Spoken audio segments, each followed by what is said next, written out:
Welcome to EPG Pathshala. I am Dr. Jhilam Chattaraj, Assistant Professor, RBVRR Women's College, Hyderabad.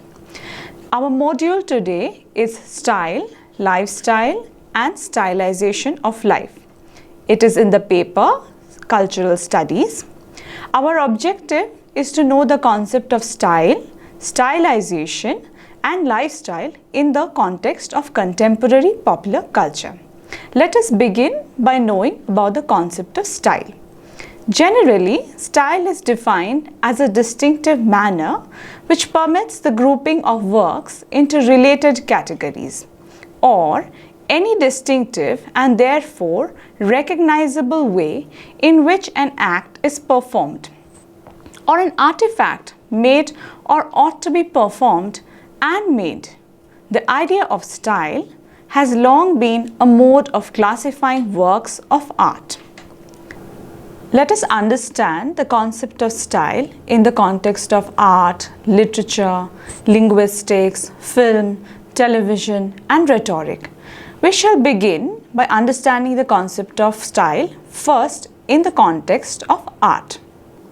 The theorist of neoclassicism, Johann Joachim Winckelmann, analyzed the stylistic changes in Greek classical art in 1764. He compared them closely to the changes in Renaissance art. Also, George Hegel codified the notion of style that each historical period has its own typical style, and it casts a very long shadow over the study of style. Although style was well established as a central component of art historical analysis, seeing it as the overriding factor in art history had almost fallen out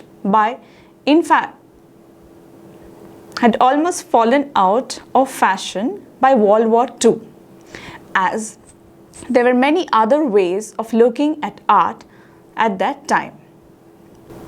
Let us now understand the concept of style in the context of literature. Style in literature is the literary element that describes the ways in which the author uses words. The author's word choice, sentence structure, figurative language, and sentence arrangement all work together to establish mood, images, and meanings in the text. Style describes how author describes events, objects, and ideas. Whenever you read a text, I'm sure you must have seen that each and every author has a very distinctive style. For example, if you take the writings of postmodern writers, for example, Salman Rushdie, postmodern English writer of Indian English, his style is of magic realism. He mixes different words of reality and magic, the astounding, the ordinary, the similar, the dissimilar, and every idea is so unique and new in its way. You might say Rushdie's style is similar to Gabriel Garcia Marquez, the Colombian writer who started the magic realism style. And then if you compare Rushdie's style to Amitabh Ghosh, you will say, yes, Ghosh has a very different style, which is metaphoric and rooted in literature. It is full of similes, metaphors, and reference to historical events. The language is simple, smooth, and highly poetic. I hope it is clear to you that every author, every poet, they have a style of their own. Next time, when you read a text, try to understand and analyze the style of the writer. Let us now understand style of literature and also the different types of literary style that we have in our curriculum. First, we shall begin with expository or argumentative style. Expository writing style is a subject-oriented style. The focus of the writer in this type of writing style is to tell the readers about a specific subject or topic. In the end, the author leaves out his own opinion about that topic. This is very different from the descriptive style. In descriptive writing style, the author focuses on describing an event, a character or a place in detail. Sometimes descriptive writing style is poetic in nature, where the author specifies an event, an object, or a thing, rather than merely giving information about an event that has happened. Usually, the description incorporates sensory details. You must have noticed while studying romantic poetry how the poets use the descriptive style in the poems. William Wordsworth, Samuel Taylor Coleridge, and especially I would refer to William Wordsworth in his poems like Daffodils, Tintern Abbey. He describes the place, he describes the beauty of the English countryside. Next time when you study William Wordsworth, try to analyze his style in the context of descriptive style. The next style is persuasive style.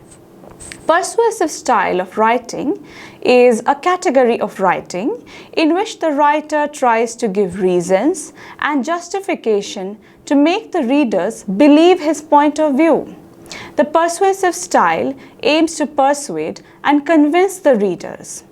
This style is primarily adopted by essay writers, Francis Bacon, Joseph Addison, Charles Lamb. Their style is always to convince you about a point that they believe in. I'm sure next time when you read this text, you will try to study them in the context of persuasive style. Let us now move to the narrative style. Narrative writing style is a type of writing where the writer narrates a story. It includes short stories, novels, novellas, biographies, and poetry. Narrative style is the most common form of style that is used by most writers. It is the easiest and the most convincing and of course the most entertaining. It gives poetic license. It allows authors, poets to imagine their own world and then narrate it in their own way to the readers.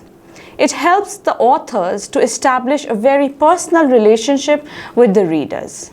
Most of the novels that you have read in your post-graduation, you will find out that they are based on a narrative style. I'm sure next time you go through poems, short stories by O. Henry or Maupassant, you will try to understand that their style is narrative.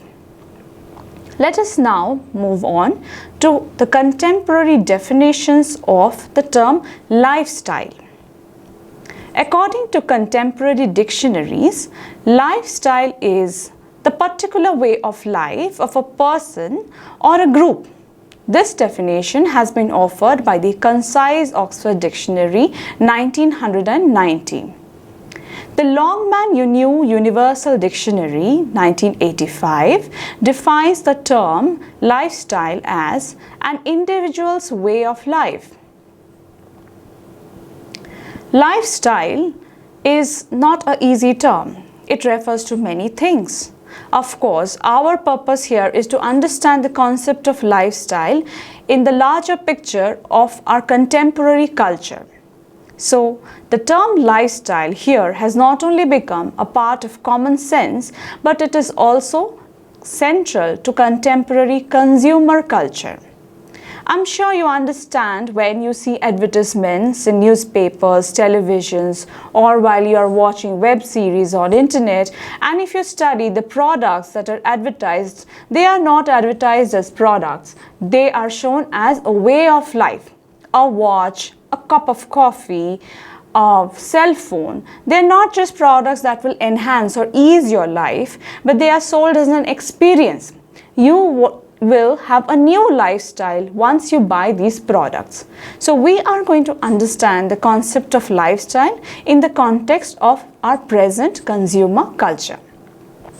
It is not clear when the term lifestyle was first mentioned in literature, but the first definitions of the term go back to 1920s. When sociologist Max Weber and shortly after him psychologist Alfred Adler introduced the term, they also gave birth to its ambiguity. That refers to the difficulties that we have in defining the term. I hope you understand that lifestyle, when we understand in the concept of culture, does not have any parameters of its meanings. Culture keeps changing, and hence the term lifestyle will also attain new meanings with time. Of course, later on the concept was introduced to marketing by William Laser, and then it was modified several times. Even today, the concept of style is not very well defined. Lifestyle has many properties. To help you understand it, we have reduced it to the 3 common properties of lifestyle. The 3 common properties of lifestyle are those that characterize every attempt at describing lifestyle. These attempts can be either theoretical or empirical or both, and will be called lifestyle approaches. Even though the common properties are shared by all lifestyle approaches, each lifestyle approach can apply the common properties in different ways. We shall now understand the term lifestyle in the context of marketing, because as I said earlier, we are trying to understand this concept in the context of contemporary consumer culture. For understanding and analysis of the term lifestyle, many different disciplines must be applied, such as marketing, sociology, anthropology, psychology, demography, and social psychology. In 1964, the sociologist William Laser introduced the lifestyle concept to marketing and consumer research. According to Laser, lifestyle is a distinctive characteristic mode of living that is applied by a certain group of people. I hope now you can understand when we refer to sentences like, oh, the lifestyle of the rich, the lifestyle of the poor, the lifestyle of people living in cities, or the lifestyle of people living in villages. What does it refer to?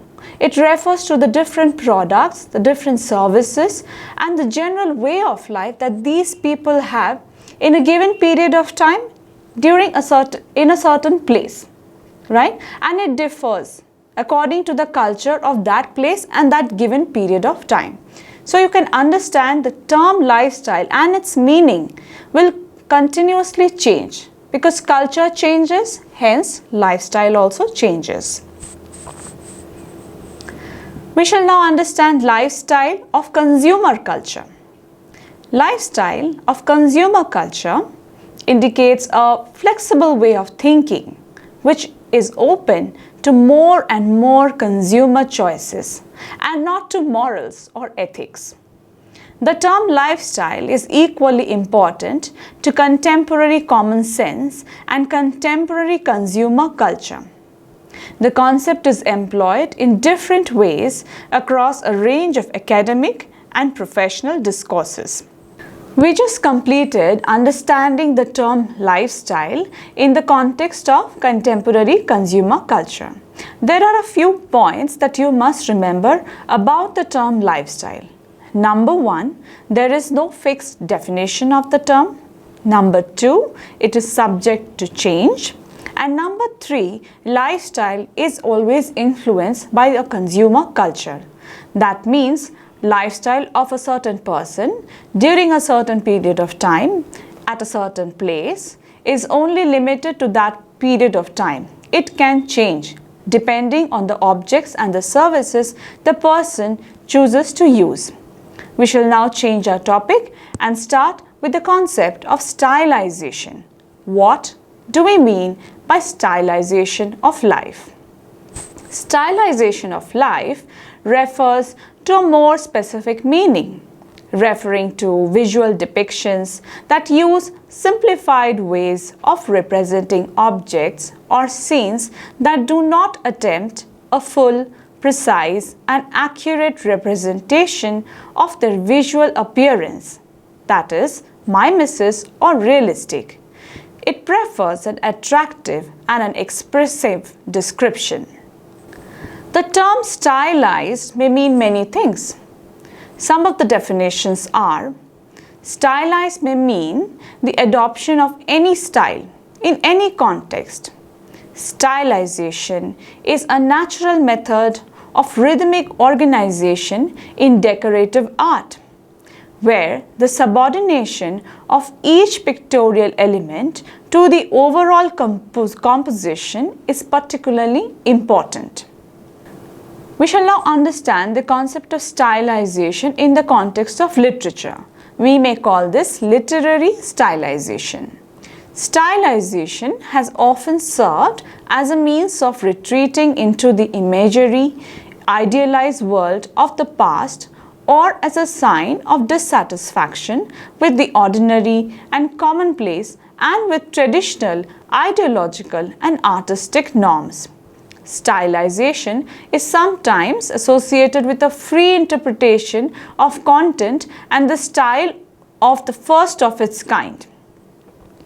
I hope you understand by stylization we refer that every individual element is more important than the art as a whole, right? So if there is an exhibition and there are different pieces of art, what we will try is to give more importance in the presentation of those individual pieces of art rather than the exhibition as a whole. And this is what we do when we produce works of art or literature. Say you're writing a poem and you want to stylize the poem. Now the poem is, of course, it has an organic whole. It has, say, 17 lines, and those 17 lines together form the poem.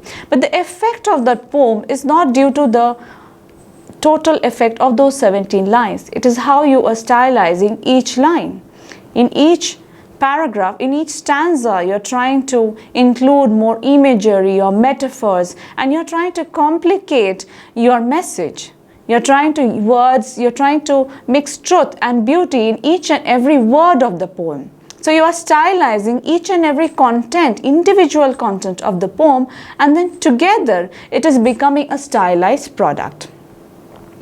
We shall now sum up. In conclusion, we can say that we have so far discussed the concept number 1 of style, number 2 lifestyle, and number 3 stylization. We must understand that all of these concepts are constantly changing in the context of contemporary culture.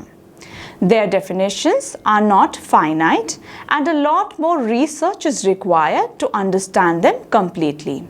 I hope this lesson was helpful for you. For further understanding, please refer to the links provided in the e-text and also the suggested reading, that is the names of the books that has been provided there. Thank you.